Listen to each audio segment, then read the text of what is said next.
nos, nos dé la charla. Dorita es una miembro de la Sociedad Teosófica desde 1990. Ella es, ha sido secretaria nacional del Consejo General de lo que era la sección Bolivia. Ella ha sido presidenta de la rama Canaguara durante varias gestiones y algo muy importante, ella es una devota estudiante de la teosofía original, de esa teosofía que es herencia de la Sociedad Teosófica dejada por nuestra querida HPB y los maestros. Ella es la que hoy nos va a dar seguramente una súper interesante charla. Cedo la palabra a nuestra representante nacional, la señora María Luisa Cabrera, que nos va a guiar en la meditación. Gracias, Guillermina. Gracias, hermanos, por estar presentes en esta charla que nos va a dar la hermana Dora Camacho. Por favor, síganme con el pensamiento para un poco tranquilizar nuestras emociones, pensamientos y adentrarnos en el trabajo teosófico, que es el propósito que tenemos hoy. Que los santos seres, cuyos discípulos aspiramos a ser, nos muestren la luz que buscamos y nos den la fuerte ayuda de su compasión y sabiduría.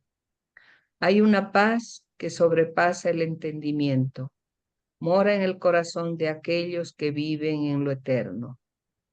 Hay un poder que renueva todas las cosas, vive y actúa en aquellos que reconocen la unidad del ser. Que esa paz descienda sobre nosotros, que ese poder nos eleve hasta que nos presentemos donde se invoca al iniciador único, hasta que veamos resplandecer su estrella. Paz, paz, paz.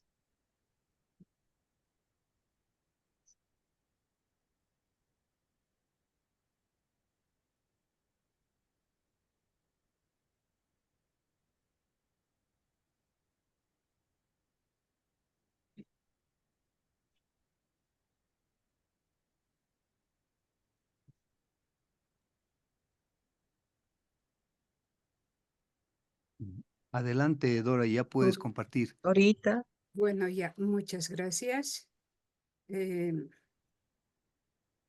Buenas noches. Buenas noches nuevamente a todos. Siempre comenzamos con un poquito de contratiempos, pero eso nos da un poco también de impulso para tratar de superar aquellos escollos que se nos presentan. Hoy me toca desarrollar sobre el tema que ustedes están viendo y se llama el mito del origen y desarrollo del hombre. Origen, creación, pero todo siempre dentro del mito. La creación no las desarrollan muchas religiones, ¿no? Dentro del espectro que tenemos en las distintas en las distintas mitologías, religiones y como les iba diciendo. Yo voy a tratar de mostrarles según lo que yo entendí, según lo que he logrado captar. Y voy a hacerlo desarrollando sobre 3 ejes o sobre 3 puntos para mí son importantes, ¿no? El primero es el marco, el macro, que en lo que voy a enfocar todo es la doctrina secreta. El segundo, por supuesto que es sobre el mito. Y el tercero está relacionado con la pregunta y la respuesta que se ven en muchos en muchos textos y es sobre el origen y también sobre nuestro desarrollo. ¿Qué entendemos nosotros como origen y qué entendemos como desarrollo explicado a través de la doctrina secreta, de la teosofía? Y no quiero que se pierda de vista aquello que HPB nos había indicado, estudiar en base a la analogía y la correspondencia. Y por otro lado, el axioma, como es arriba, es abajo. Entonces, les pido a ustedes un poquito de comprensión cómo se va desarrollando y como ya les había anticipado, es como yo lo entendí, como yo lo he podido captar. Así que, para empezar, la doctrina secreta es la magna obra que nos deja HPB. En su versión original fue compilada y revisada por sus devotos estudiantes cercanos. Me refiero a los dos Keitrey, al doctor y al sobrino Bertram. Ellos le sugirieron el reordenamiento de todo ese material que dice medía metros y deberían formar los dos primeros volúmenes de la obra bajo los encabezamientos de cosmología y antropología. Y hoy conocemos como cosmogénesis y antropogénesis. El primer tomo comprende el estudio del origen, el surgimiento y el desarrollo del cosmos, nuestro universo. Y el segundo está dedicado a la historia de la humanidad, su origen, su desarrollo y evolución desde las chispas divinas que somos. Toda la obra, la más grande y sabia que existe sobre metafísica, ella nos habla en un lenguaje simbólico, condensado, y su explicación requirió de toda su capacidad y conocimiento para legarnos páginas que para mí son de una belleza, gran belleza poética. Pero, ¿cuál sería uno de los propósitos de la doctrina secreta?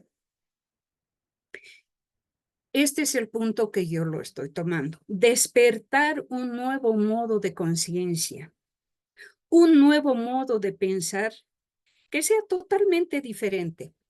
Transformar nuestra conciencia, despertar la intuición del estudiante, oigan ahí, intuición, y estimular su pensamiento más profundo. ¿Quién accede al conocimiento de la doctrina secreta? Requiere un rigor consigo mismo, un compromiso, ir más allá de la interpretación literal. Me gustaría traer a propósito, y siempre me gusta mencionar esta parte, los breves apuntes que realizó un estudiante en las reuniones de la Logia Blavatsky. Ustedes se deben darse cuenta que me refiero a las notas Bowen, que fueron tomadas por Robert Bowen, el coronel, creo, pero era militar. ¿Quién la interrogó a HPB con persistencia sobre la actitud que el estudiante debe tomar con respecto a la doctrina secreta? Ella dice que debe residir en la profundidad de la experiencia a la que puede conducir al que estudie. Si este es suficientemente fuerte y osado para pasar por encima de su forma o de la expresión hasta su realidad más oculta o recóndita. Nos dice, el cerebro es un instrumento de la conciencia y de la conciencia despierta. Y cada cuadro mental significa un cambio y destrucción de los átomos del cerebro. La actividad intelectual común se mueve, nos dice, por senderos bien trillados del cerebro, que nos obligan a repentinos ajustes y destrucciones de esa sustancia. Pero este nuevo modo, este nuevo tipo de esfuerzo mental requiere algo diferente. La apertura de nuevos surcos cerebrales. La formación en orden diferente de las pequeñas vidas del cerebro. Este modo de pensar, nos decía ella, es lo que en la India se llama el Jnana Yoga.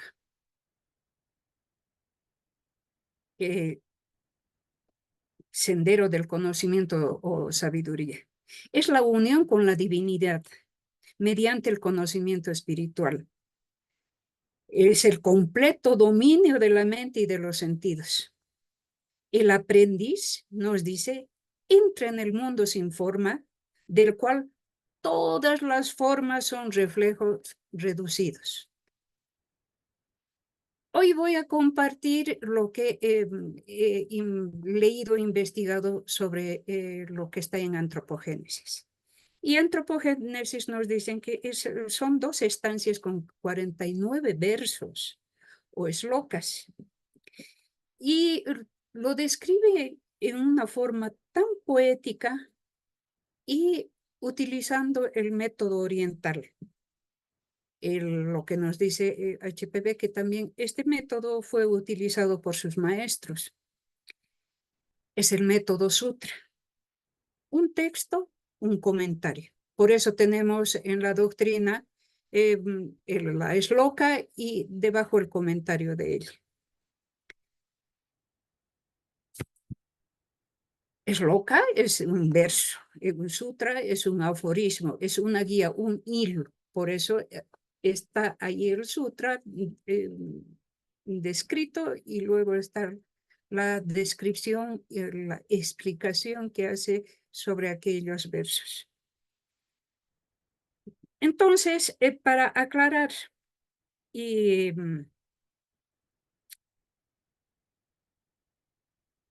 esta conversación, que para mí es una conversación con ustedes, ¿qué entendemos por mito? Y ha sido estudiado por la filosofía y pasa por las diferentes ramas de las ciencias sociales, la sociología, la psicología, la antropología, y cada una de ellas tiene una aproximación a una definición del mito. El mito se encuentra en el fundamento de todas las cosmovisiones que atravesaron toda la historia humana. Su presencia se prolonga hasta nuestros días. El mito no es una cuestión solo del pasado. Al parecer es una dimensión siempre de lo humano. En la antigüedad era el núcleo de la vida misma, el eje capaz de reunir todos los órdenes de la existencia individual y colectiva. Nos dicen, es una manifestación religiosa. Las irrupciones de lo sagrado en el mundo. Vemos que los filósofos de la antigüedad siempre se han referido a los mitos. Platón enseñaba a través de los mitos.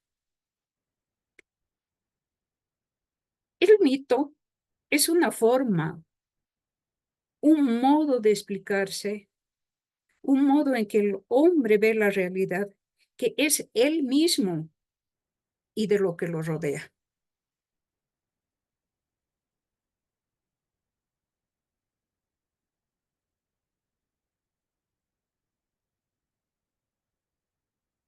Las sociedades muy primitivas, nos dicen, Aquí está Mircea Eliade, ustedes lo deben conocer a Mircea Eliade, ha escrito bastante sobre la historia de las religiones primitivas. Y él tiene este acercamiento sociológico y religioso sobre lo que es el mito. Y luego nos dice otro investigador que las sociedades muy primitivas son muy pobres en mitos. Me refiero a Lucien Levy-Bruhl, él desde el punto de vista sociológico. Y nos dice de que las sociedades muy primitivas, que son muy pobres en mitos, ¿no?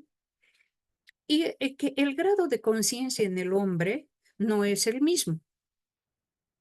La evolución del hombre, y esto está relacionado también con los 3 esquemas evolutivos de la doctrina secreta, nos dice la evolución del hombre existe en diversos estratos o niveles, y que cada generación, cada tribu, cada individuo, vivimos todos en el estrato en el que nuestra conciencia ha despertado.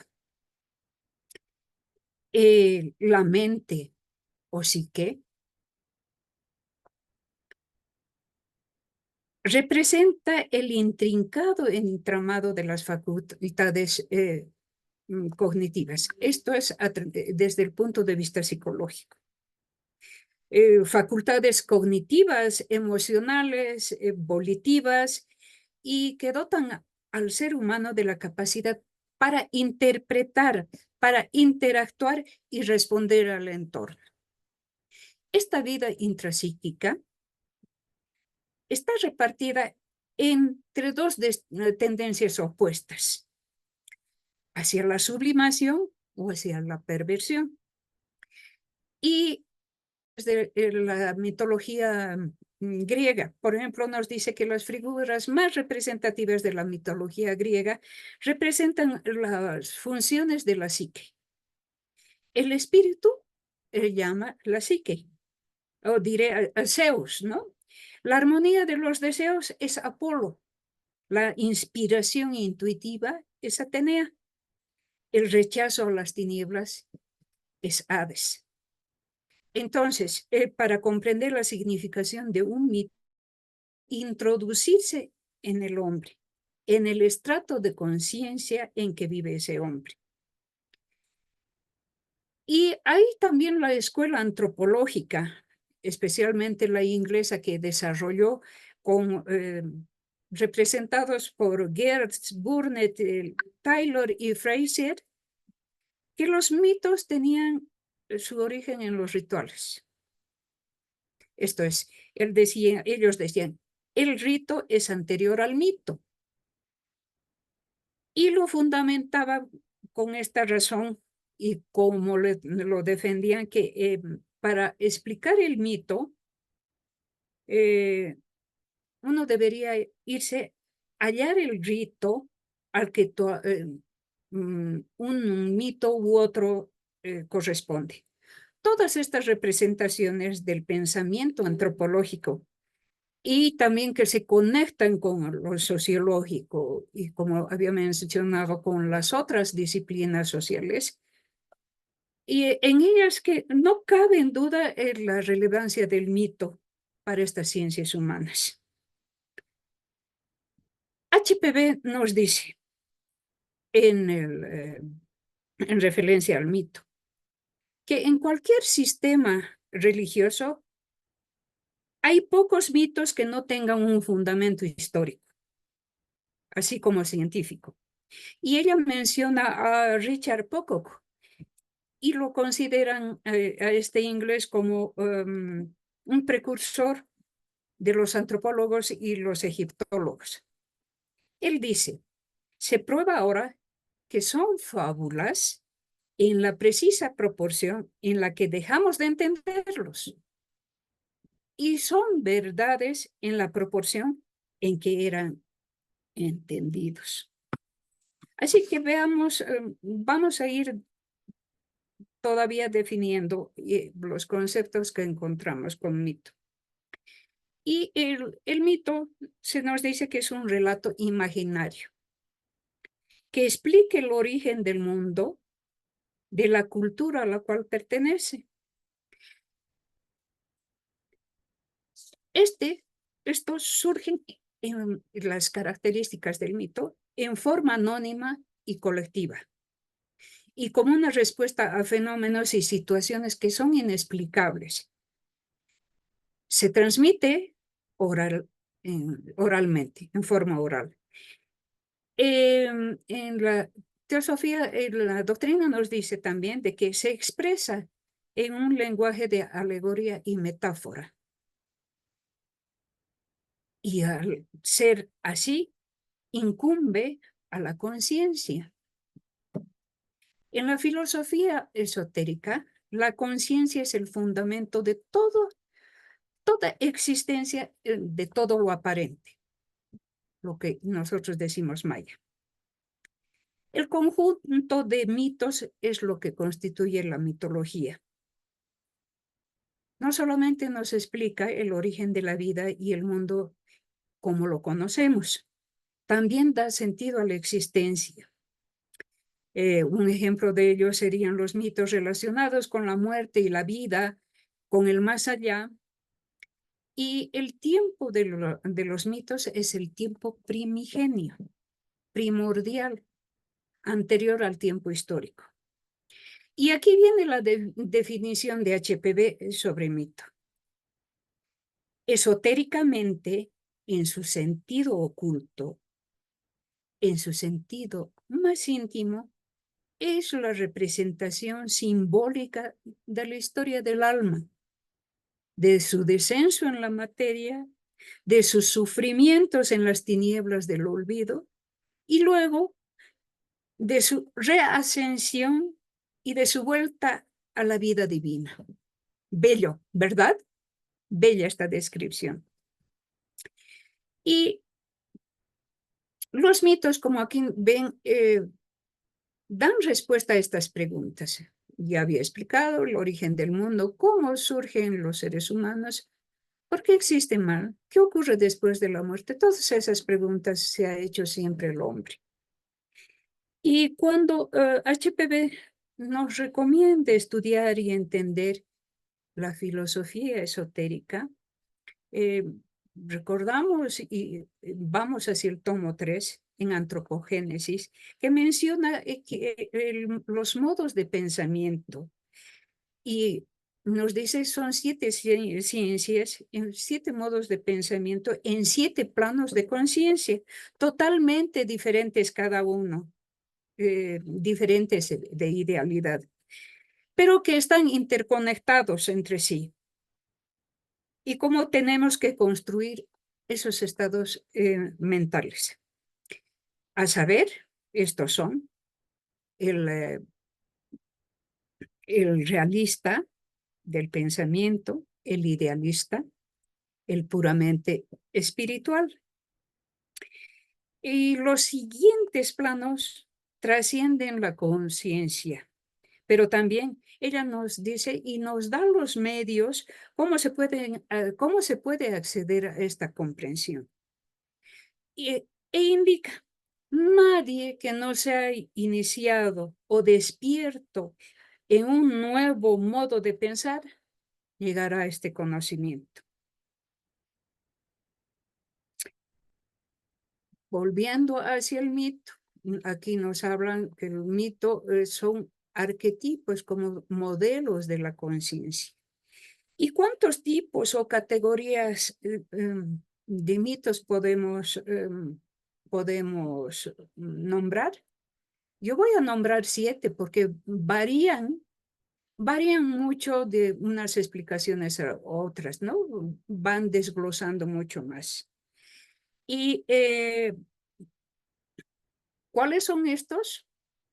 Son los cosmogónicos, los teogónicos, antropogónicos, los etiológicos, morales, fundacionales y escatológicos. Son 7.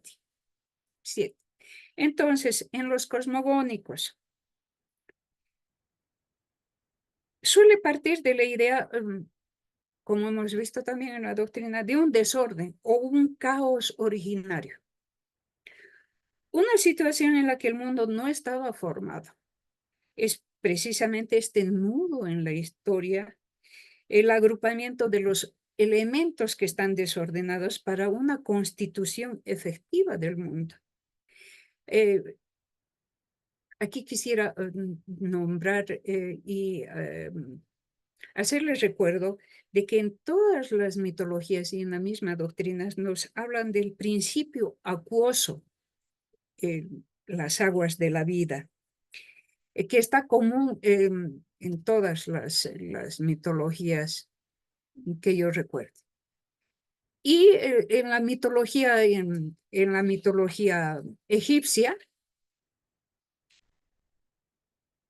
nos habla que donde existía solamente el agua, primero existía solamente el agua primordial, y es el Nu o el Num, y todo lo demás era silencio, era oscuridad. En los teogónicos nos habla sobre el nacimiento de los dioses, por ejemplo, los dioses nórdicos, Odín y sus descendientes, y como narran en los Edas. En los antropogónicos, y estos están relacionados con los cosmogónicos, pero en el primer caso son los dioses los responsables de crear el mundo, mientras que en el segundo son los dioses los que enseñan a los hombres a vivir sobre la tierra. El origen del ser humano como especie se explica como una extensión de alguna materia viva o inerte. Un ejemplo de esto es la creación de los hombres a partir de del maíz, por ejemplo, en el Popol Vuh. La antropogonía explica el origen de la humanidad y por extensión de su cultura a través de los mitos o de la religión. Los etiológicos, el origen de las cosas, de los seres, de las técnicas, del origen de las instituciones. Un mito etiológico puede explicar, por ejemplo, cómo se originó la lluvia y por qué existe la lluvia. Los acontecimientos suceden generalmente en lugares desconocidos. Otro ejemplo, tomemos en la mitología griega el rapto de Perséfone, como el inicio, cómo se originaron las estaciones. Los morales tienen una enseñanza moral o enseñanza sobre lo sagrado y lo profano. Un ejemplo de ellos, el origen, por ejemplo, entre los griegos de la ley de hospitalidad. Este es un mito muy bonito y están en este mito Zeus y Hermes y Filemón y Baucis. Zeus y Hermes bajan a la tierra y todos les cierran las puertas y llegan a la puerta de Baucis. Y Baucis les va dando comida, pero dice que ella tiene que ir a matar, creo, un corderito, porque se da cuenta que eran dioses y no cesaba su apetito de ellos.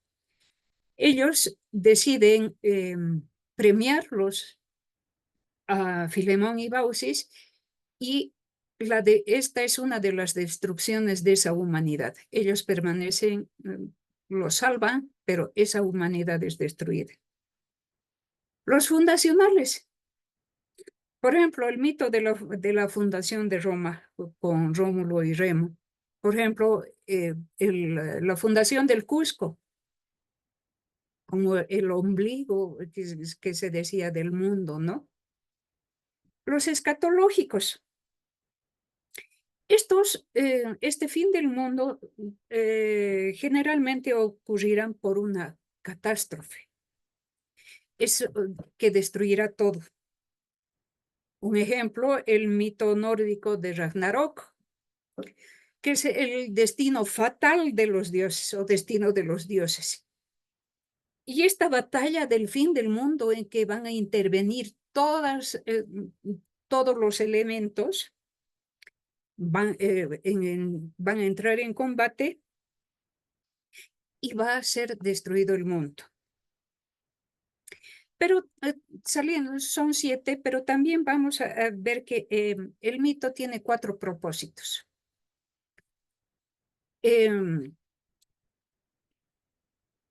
Como es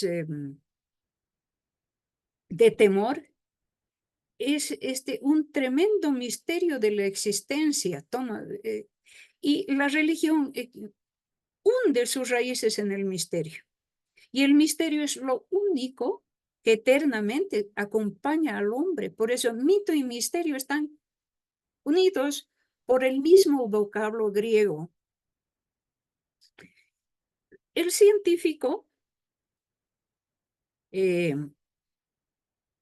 como nos dicen, es una imagen del universo. Habría que aquí también aclarar de que el lenguaje de la ciencia actual es el mito de la edad y de la época moderna. La ciencia no es la realidad, es un modo de describir cómo funciona la realidad. En el sociológico, este orden es creado por el hombre como un orden natural y ayuda a mantener un orden social. El psicológico, aquí vamos a mencionar sobre los arquetipos que hemos visto en una anterior diapositiva, ¿no? Entre estos arquetipos primarios, los mitos, están los mitos de la creación, y nos muestra cómo el hombre puede volverse un héroe. Hemos dado hasta aquí una descripción sobre el mito. ¿Cómo podemos concluir? Que los mitos no son solo algo del pasado, que pertenecen a culturas desaparecidas o primitivas. En la sociedad actual se siguen narrando los mitos. Antiguamente se transmitían de forma oral. Hoy se hace a través del cine, la televisión. Y en las últimas décadas, nos dicen en algunas descripciones, de Internet y de las redes sociales. Hace años le escuché a un musicólogo hablar sobre la música y le decían, ¿cómo es posible que no haya en la actualidad música clásica? Y él decía, no. Si llegaron hasta ahora, por eso se consideran clásicos, pero ahora se sigue creando música clásica. ¿Y dónde se las encuentra? En las bandas sonoras de las películas. Aquí quiero citar a un mitólogo muy mencionado, muy conocido, Joseph Campbell. Él fue un pensador, escritor, antropólogo, un profesor de literatura. Dicen de él que es mitógrafo o mitólogo. Y él es conocido por sus estudios sobre el universo de la mitología. Leer su biografía es para apasionarse. ¡Qué hombre! Ha incursionado en todo. Y no solamente por incursionar, nada más, sino por estudioso, cómo ha ido estudiando. Y él nos habla de que todas las teorías concluyen en una sola. Estas narrativas mitológicas, nos dice, comparten una misma estructura básica. Y él llama el monomito. Todos los mitos comparten este mismo marco o estructura, nos dice, ¿no? Todos son básicamente la misma historia, contada sin cesar en infinitas variaciones.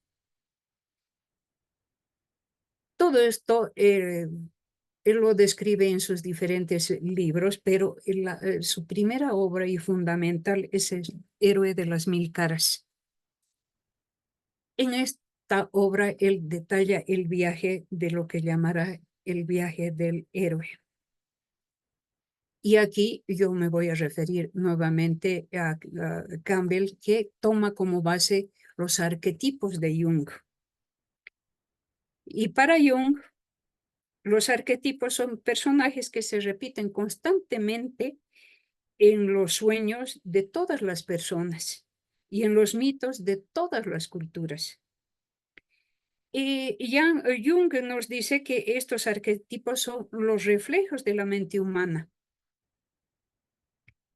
y que nuestras mentes se dividen en estos personajes para representar el drama de nuestras vidas.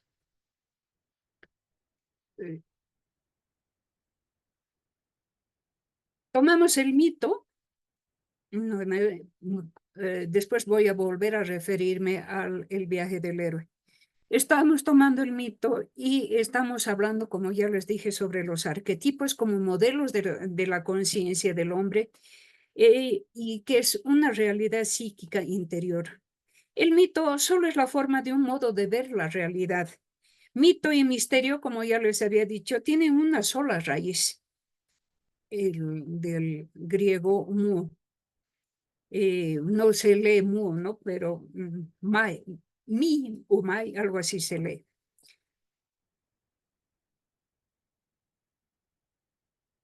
Vamos a hablar ahora sobre el arquetipo del hombre en la manifestación. Ese modelo se lo menciona como el hombre celeste. Es el paradigma divino. Y este es un párrafo de la doctrina secreta que está en la pantalla. Es decir, que son estas inteligencias que han alcanzado el equilibrio entre el espíritu y la materia. Y nosotros lo hemos alcanzado, lo hemos logrado ahora desde que pasó la mitad de la cuarta raza raíz a la cuarta ronda. Ahí viene, nos dice, es la base donde están equilibrados espíritu y materia. Y que cada entidad debe ganarse por sí misma el derecho de volverse divina por medio de la autoexperiencia. De acuerdo a este axioma que estamos leyendo, el hombre se halla situado en la mitad de la extensión del ser. Hay una continuidad, un continuum del ser, y el hombre está situado en el punto medio.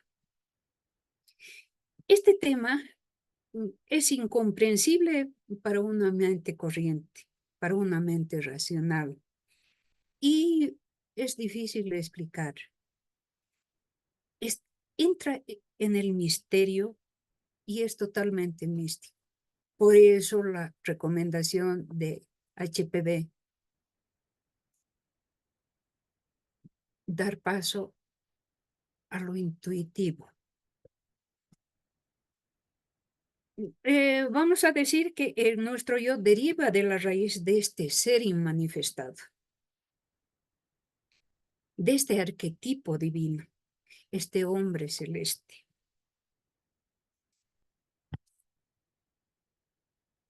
Se ha mencionado que la creación es un homicidio y que la víctima es el hombre divino.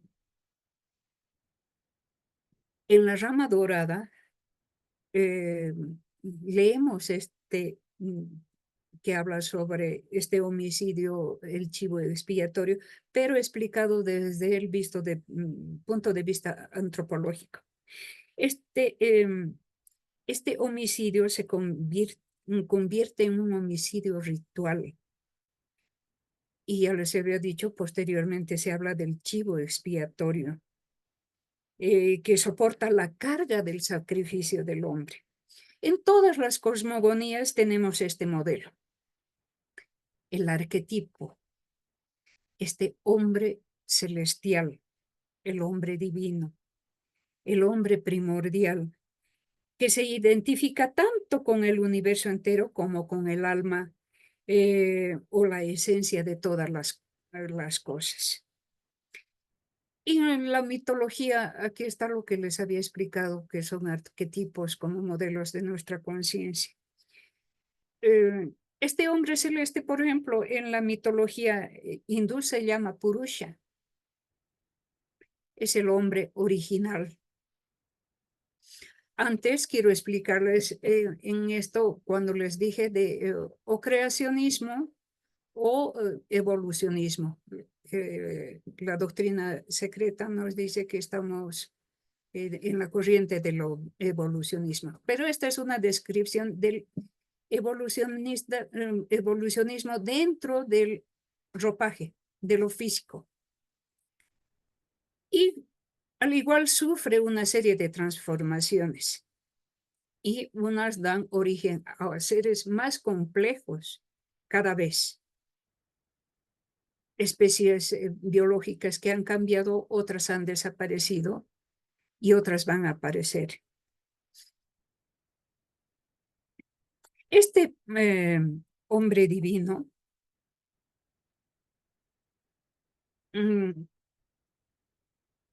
enlazado con esto está el hombre conócete a ti mismo, ¿no? Y dice, conócete a ti mismo y conocerás el universo. Nada más como una mención. Les había hablado sobre este es el hombre divino, el hombre original, en forma de cosmos. Y esto está en el Rig Veda. Nos los dicen que está en el Rig Veda. Es un gigante con 1000 cabezas y 1000 pies y que fue sacrificado y desmembrado. Su mente se convirtió en luna, sus ojos en sol, su respiración en viento. Según la filosofía Sankhya también, para que el ser humano encuentre su verdadero yo, el Purusha, que es la conciencia pura, tiene que ser puesto en contraste con la Prakriti, que es la materia. Y esta materia contiene los órganos, los sentidos, el intelecto. En la tradición budista está Padmapani, el uno en el loto, o la joya en el loto, nuestro principio divino, el yo. Padmapani, nos dice la doctrina secreta, hizo el voto de trabajar sin descanso hasta conseguir que la humanidad sintiese la presencia de él en sí misma. Y de este modo se salvase de las miserias del renacimiento. Por su sacrificio, nos dice, su cabeza se rompiese en innumerables fragmentos. Y la divinidad movida en compasión une estos fragmentos en 10 cabezas, 3 blancas y 7 de diversos colores. Desde entonces, nos dice, el hombre es un perfecto 10. Esta alegoría de Padmapani, que es el ego espiritual, es también el símbolo del hombre andrógino. Y este sintetiza al hombre en la unidad. En los textos cabalísticos tenemos a Adán Kadmon, el hombre. Esta es la descripción cómo se ha ido desmembrando Padmapani. El hombre primordial para la Cábala, y especialmente para la Cábala luriánica, es lo más elevado. La Cábala luriánica es la mística, Cábala mística. Es el equivalente al Purusha en los Upanishads. Y este es la síntesis, como el otro decía, Padmapani 10, el símbolo es la síntesis del árbol de la vida y que emana de Ein Sof. Estamos transitando por diferentes tradiciones. Y nuestra tarea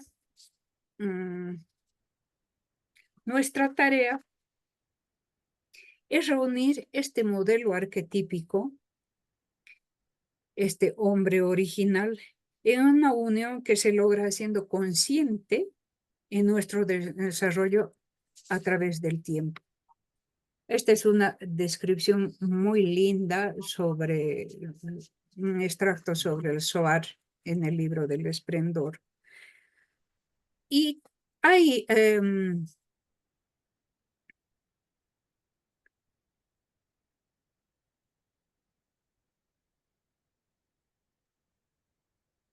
otro ejemplo. Esto es en una descripción que hace Robert Flood. Él fue un místico en el medioevo. Este libro, yo he sacado parte de lo que está explicado en este libro. Habla sobre el macrocosmos y el microcosmos, cómo el microcosmos está siendo parte de todo el macrocosmos. Eso nada más como un ejemplo, ¿no?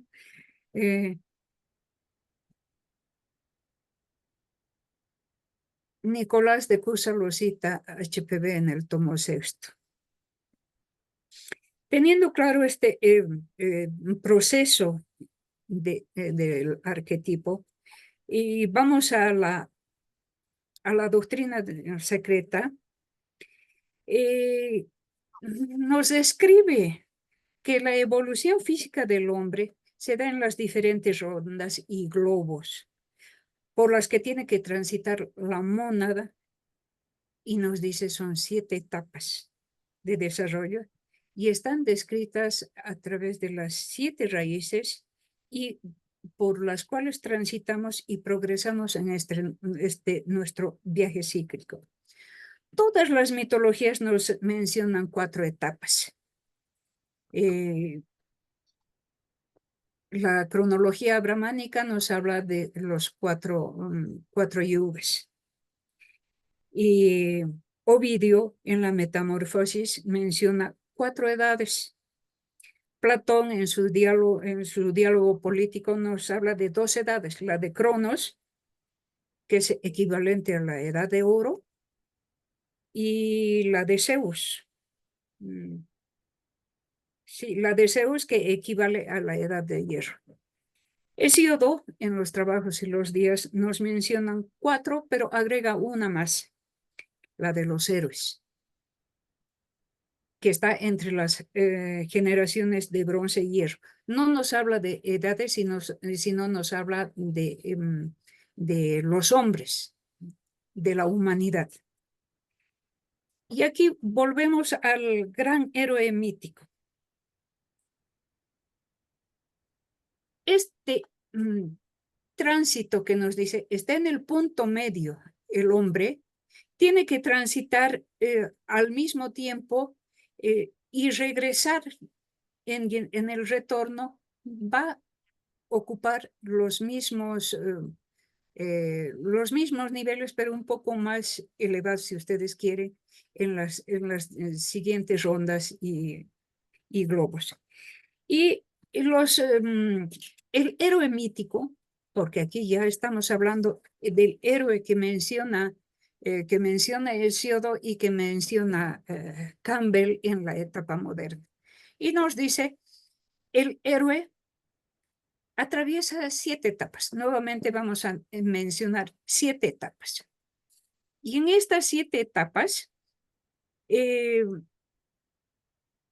están el hombre atraviesa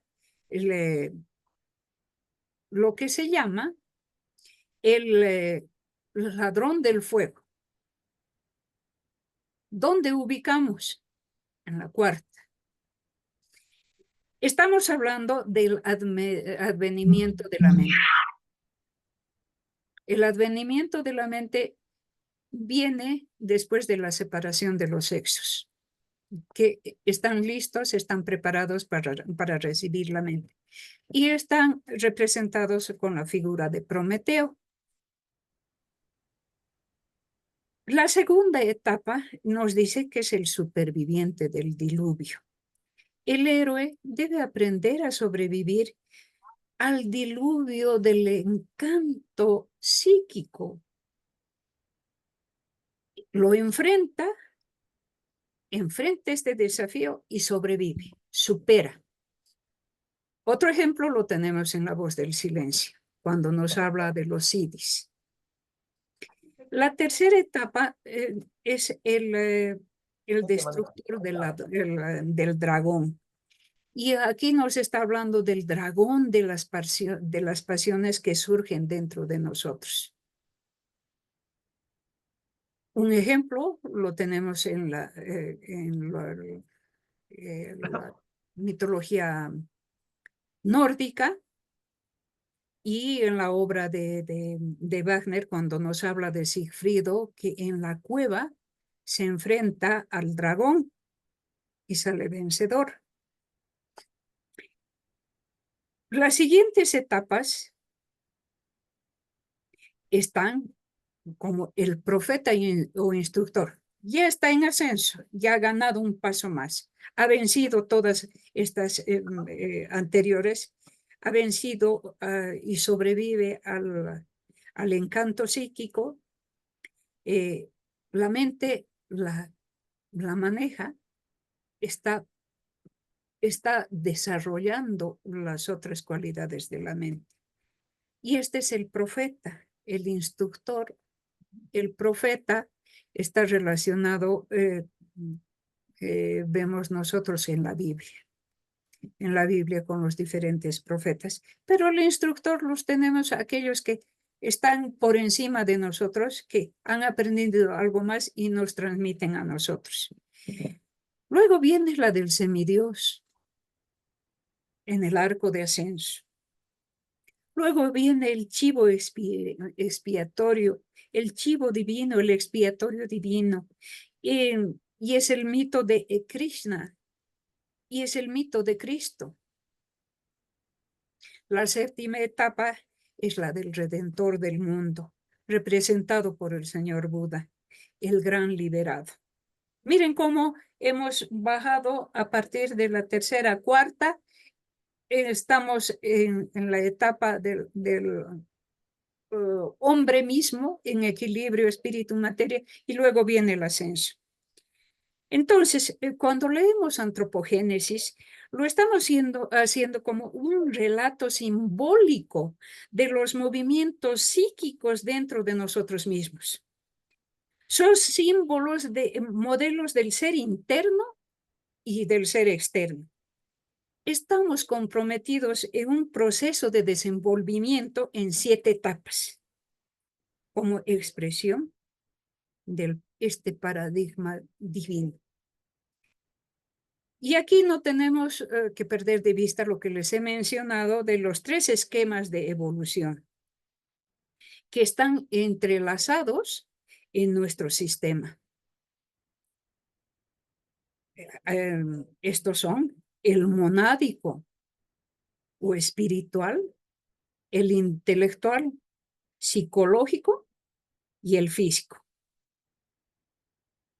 El cuerpo físico sirve como vehículo para todas estas transformaciones que ocurren con estas otras 2 corrientes. Y HPB nos dice que la unión de estas 3 corrientes es lo que hace del hombre el ser complejo que ahora es. Y todo lo que está relacionado aquí, está referido, está desarrollado en la segunda corriente con el desarrollo de manas. O sea, en la etapa del intelectual psicológico. Allí se desarrolla y tienes su, ¿qué digo? Presencia manas. Si somos conscientes de estas 7 etapas, nos dice HPB, mientras estamos en esta encarnación, vamos a ganar nuestra inmortalidad. Había mencionado que en la historia oculta de nuestros orígenes está desarrollado como un mito. Joy Mills dice, es un mito formidable, envuelto en misterio. Y la doctrina nos dice, es un lenguaje expresado en un lenguaje de alegoría y metáfora. Y por lo tanto, como ya hemos dicho, incumbe a la conciencia. En la filosofía esotérica, la conciencia, como les he dicho, es el fundamento de toda la existencia, de todo lo aparente. Estos son los tres esquemas evolutivos.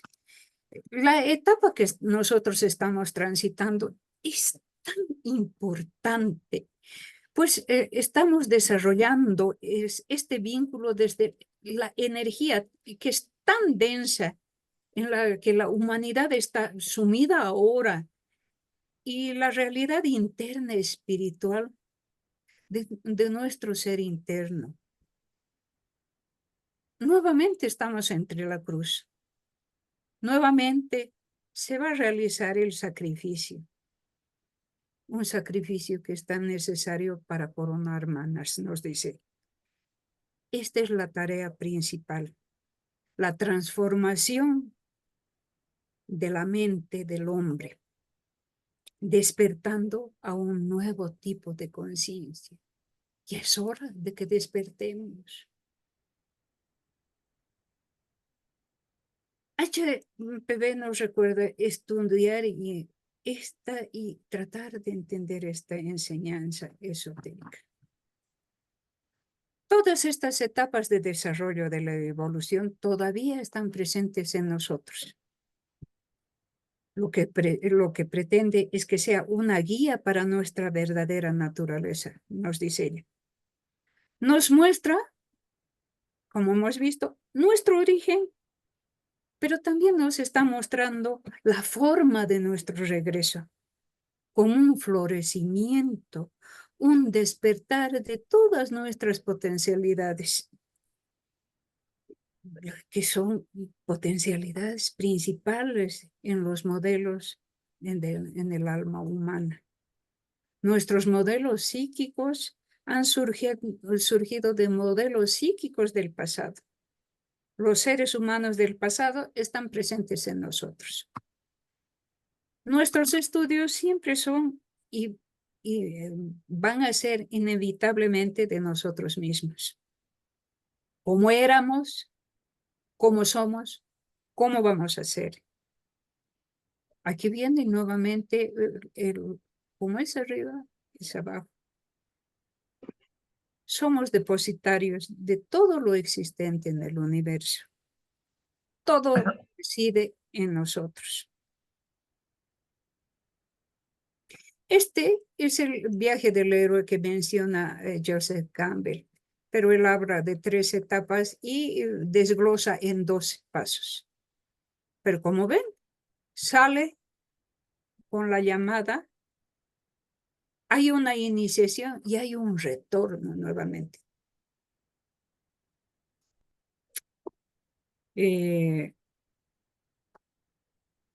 Como somos depositarios de todo lo que existe en el universo, me hace recuerdo lo que decía el sofista Protágoras, somos la medida de todas las cosas.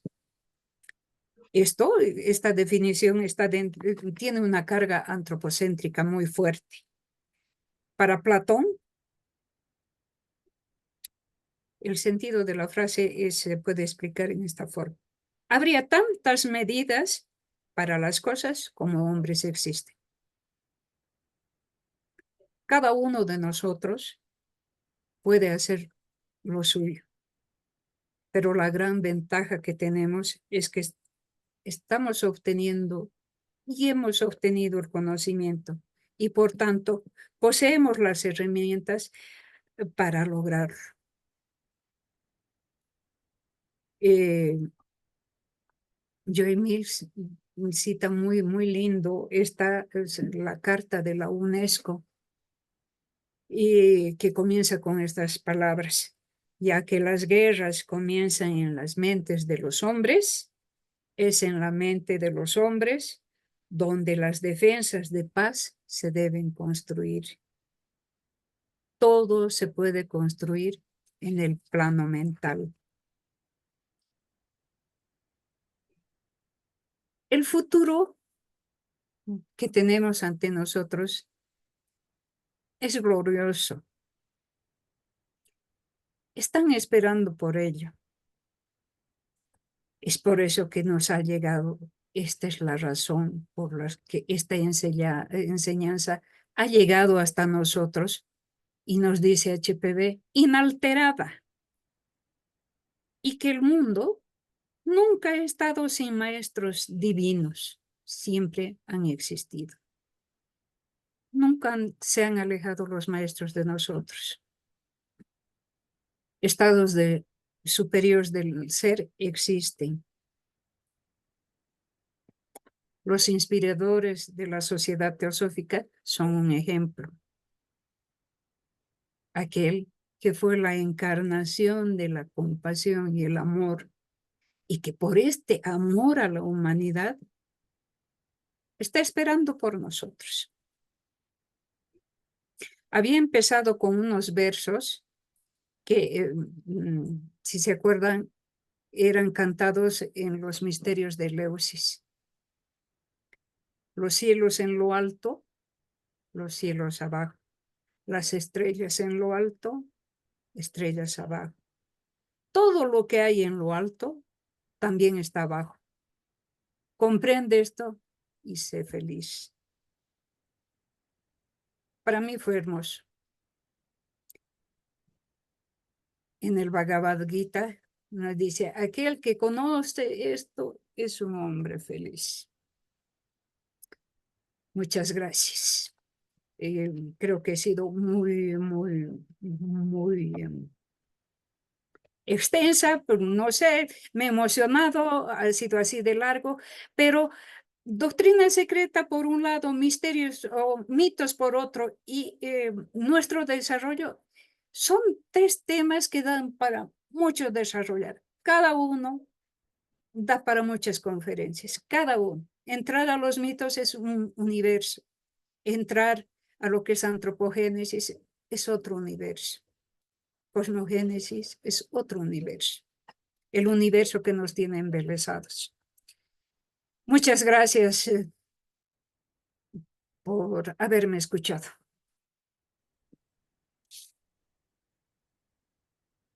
Gracias, Dorita. Realmente una excelente charla con una lluvia de información que qué bueno que queda grabado, como tú nos tienes acostumbrados, con una información cultural enorme. Yo te agradezco porque esta charla ha estado realmente muy interesante. Quisiera dar la palabra a preguntas, por favor, de nuestros presentes. Sí, adelante, Enrique. Sí, buenas noches. Yo quería decir el enfoque de los Vedas y el Vedanta, ¿no? Hay muchos Mahavakyas donde dicen, tú eres eso, o sea, tú eres el Brahman supremo, ¿no? Entonces, bueno, según la sociedad teosófica habla de una evolución de la conciencia, pero según los Vedas no se desarrolla porque la conciencia ya es, ¿no? O sea, ya es como la luz del sol, siempre refulgente, ¿no? Lo que sucede es que hay unas nubes, esas nubes son los upadis, o sea, esas superposiciones, esa parte, digamos, que es ilusoria, entonces que no nos deja manifestar esa luz suprema de la conciencia, ¿no? Entonces yo quería ver cuál es la posición de usted, Bueno, según ¿existe o no existe ese desarrollo? Para la doctrina secreta se menciona mucho la Vedanta, pero nos dice la teosofía no es la Vedanta, ¿no? Es una de las corrientes que desarrolla cada pueblo. Y esos upadis son las vestiduras con las que se va vistiendo y se va cubriendo aquella aquella mónada se va cubriendo para ir, si ustedes quieren, evolucionando en estas tres corrientes, con las que se arropa para ir a través de las diferentes rondas y los globos hasta llegar a ser el hombre que actualmente somos.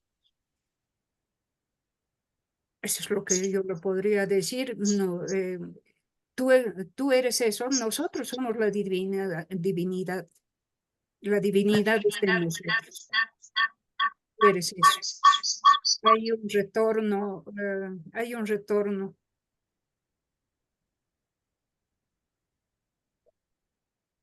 Gracias por tu pregunta.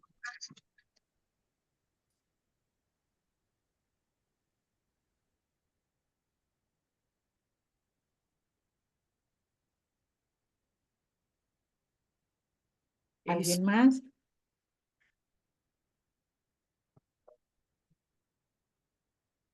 Sí, yo me atrevo a comentar nada más, como dijo Dorita, que la teosofía no es creacionista, sino evolucionista. Pero evolución no quiere decir ascender a algo, sino quiere desenvolver algo que es perfecto, como acaba de decir el compañero. La mónada es perfecta, es omnisciente, pero se cubre, como dice Dorita, de ropajes para peregrinar y tomar más experiencia, pero es perfecta. Lo que se vino a hacer ya está hecho, dice. Hombre, conviértete en lo que eres, ya eres. Pero la ley es peregrinar y que los vehículos inferiores que hemos tomado se utilicen y se perfeccionen también, ¿no? Estamos ayudando a todo eso que nos ayuda a evolucionar y también nosotros estamos evolucionando hasta llegar a lo perfecto, pero para la teosofía, lo perfecto, entramos a un descanso perfecto y volvemos a salir, porque la evolución en este planeta y en donde lleguemos es sin principio concebible ni fin imaginable. ¿Será alguien más, hermanos? En la medida que pueda, les puedo responder de acuerdo a lo que yo había entendido. Gracias. Yo sé que estuvo profundo la charla, pero hay mucho de dónde preguntar a Dorita. Sí, espero que puedan preguntar. Siempre las preguntas son buenas para ubicarse también donde se puede estar fallando o donde cree uno que puede estar Claro. correcto en su comprensión individual, ¿no? Nuevamente, Enrique. Enrique, adelante. Sí, gracias. Fíjense que el Jivatman, como explicó claramente en la conferencia, desciende, ¿no? Digamos, de los planos superiores a los más densos para ganar experiencia, ¿no? Y nuevamente retornar, digamos, a la fuente, ¿no? Pero actualmente, digamos, el Jiva ha sido atrapado, digamos, en este mundo fenoménico, ¿no? A través de esas fuerzas de Maya, ¿no? O sea, y particularmente por esa entidad ilusoria que existe en la mente que se llama Ahankara, el falso actor, ¿no? O sea, siempre uno cree que uno es el que hace, ¿no? El que hace en realidad es el ser supremo, ¿no? Ese Atman o Purusha, ¿no? Él es el verdadero actor, ¿no? Nosotros somos unos falsos actores, ¿no? Entonces, ¿qué es lo que tiene que suceder, digamos, para que retorne, ¿no? Porque ahí Campbell hizo toda una ruta, ¿no? Pero, o sea, la negativa, digamos, de esa ilusión que está en el Ahankara nos impide, digamos, retornar a la casa, ¿no? De donde salimos inicialmente, ¿no? ¿Hay alguna condición que tiene que suceder en el Jiva para que retorne? Según lo que yo he entendido, si no me estoy apresurando, la Sankhya también define el ahamkara entre los componentes, ¿no es cierto? El ahamkara es necesario para el reconocimiento de sí mismo. Aquí viene si podemos decir, la separación, el diferenciarnos del otro. Mientras tanto éramos solo una unidad. Nos diferenciamos. La diferencia luego viene cuando nos creemos estamos tan profundamente metidos en este ego que creemos que este es el verdadero. ¿No es cierto? Por lo menos es desde lo que yo entiendo. ¿Y qué es la etapa siguiente? Es que no solo somos este ego, estamos nosotros siendo partes de toda esa humanidad. Nos tenemos que ver en el otro y evolucionar junto con los demás. Maya, vivimos en Maya, pero este Maya es nuestra realidad, nos dice HPV. Maya es nuestra realidad, vivimos en este Maya. Y esa es nuestra constitución, es el mundo que hemos creado en el mundo en el que vivimos. Es tan real para nosotros como somos nosotros mismos. Pero ¿cuál es el paso siguiente? Como hemos hablado, es desarrollar el siguiente paso de la conciencia. Aquel paso entre manas, buddhi, manas, ese manas iluminado por buddhi. Manas taihasi. Está iluminado. Estamos yendo hacia aquello. Pero, como usted dice, estamos atrapados en esto. Tenemos todos los instrumentos, tenemos todo el material. El despertar es individual. Por eso nos dice, ya, despierta, avanza. Mira el futuro glorioso que tienes delante de ti. Que esta encarnación no sea perdida, que puedas dar un paso más. Y al dar este paso más, vamos a agarrar de aquellos, la mano de los que nos están extendiendo la mano, pero al mismo tiempo nosotros vamos a ser capaces de dar la mano a los que están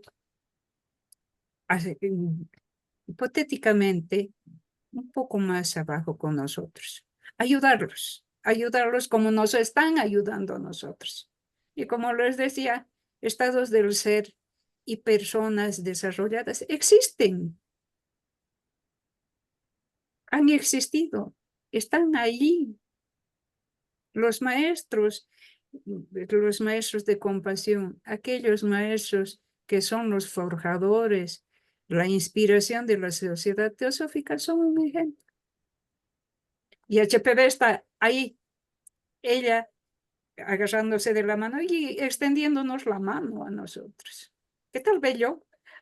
Yo quisiera agarrarme de la mano de ella, por lo menos de sus ideas, por lo menos de sus escritos, tratar de despertar intuitivamente. No sé.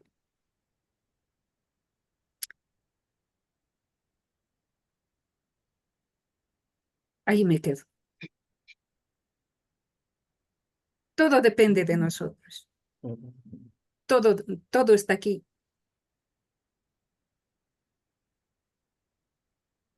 Y lo que les había mencionado, les he mostrado en el oráculo de Delfos, lo que está allí. Hombre, conócete a ti mismo y conocerás el universo, conocerás a los dioses. Creo que María Luisa quiere hablar.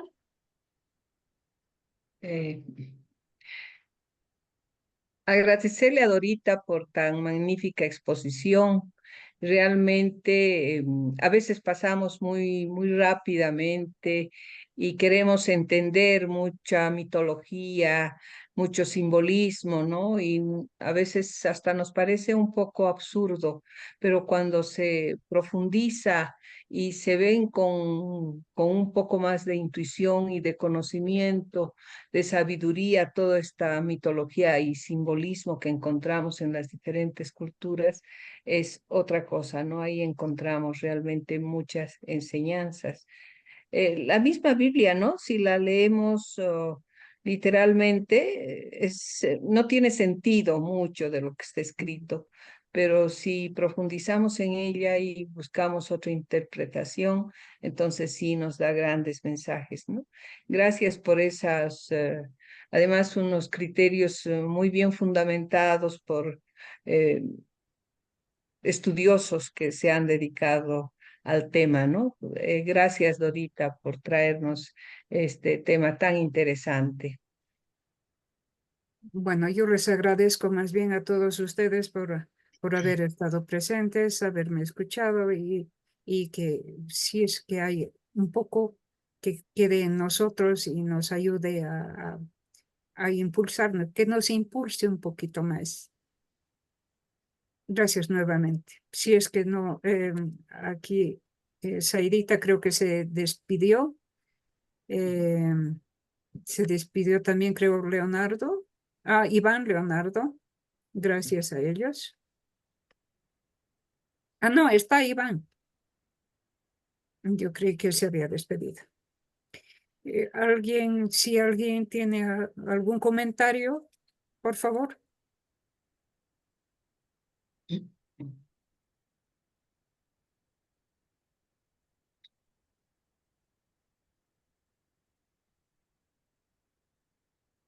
Bueno, si no hay más comentarios, agradecemos a todos su presencia, agradecemos a Dorita por el esfuerzo de esta charla. Tan perfecto. Y a todos Muchas les gracias agradecemos nuevamente a mucho. todos por su presencia. Bien. Les agradezco haberme acompañado en esta hora. Gracias, buenas noches. Gracias a